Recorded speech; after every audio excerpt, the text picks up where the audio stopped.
Halloween may have come and gone, but fortunately for us, the photos are here to stay. In this special Halloween recap edition of The Law of Attraction, we're taking a look at costumes across the U.S. that were inspired by political, criminal, and legal issues that made the headlines this year. Let's start with my personal favorite, the Ashley Madison hack. This summer, the website notorious for its slogan, "Life is short, have an affair," had its membership data hacked by a group known only as the Impact Team. Some embarrassment and divorces followed for those who were exposed as having signed up for accounts. But maybe the most interesting aspect of the whole ordeal was that many of the alleged women on the site were actually robots, and not potential affairs after all. Hence this costume, which appears from the neck up to be a red-headed woman with a hushed finger to her lips, just like the backdrop on the main page of the Ashley Madison website. But if you look closer, she's actually a robot. In case you don't recognize the woman in that costume, it's me. Now moving on to another marital issue that was the talk of, well, everywhere.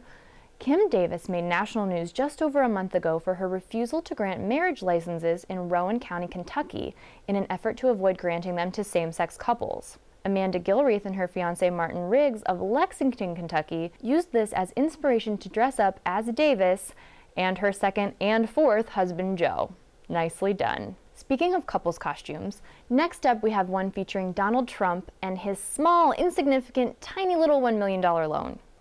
Just last week during a town hall meeting in New Hampshire, Republican presidential candidate Donald Trump talked about how he came up from nothing with just $1 million loan from his father to work with, and had to pay him back with interest.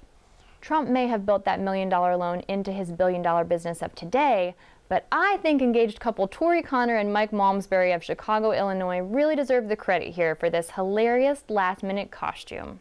As long as we're on the subject of presidential candidates, who can forget the 15-year-old Iowa teenager Brady Olson, who gamed the Federal Election Commission filing system to register himself as independent presidential candidate D's Nuts.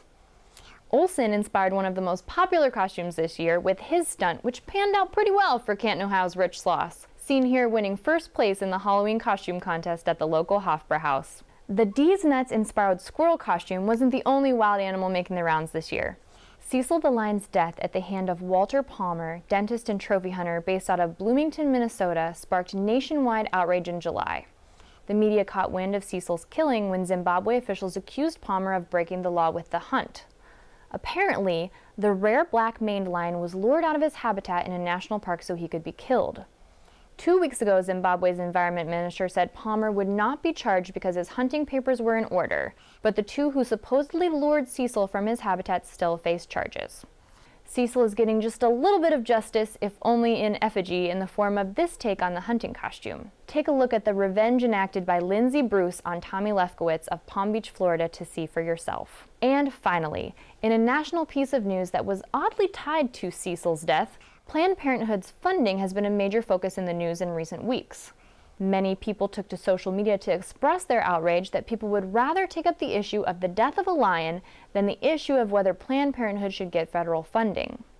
Lena Dunham announced in her newsletter, Lenny Letter, that she would be dressing up this year as a Planned Parenthood doctor because it was newsy, sexy, and cool.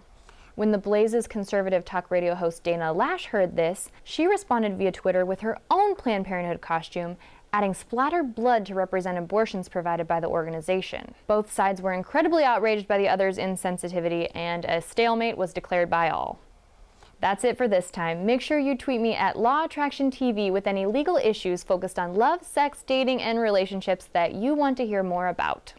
This has been The Law of Attraction with Stephanie Haney. Thanks for watching.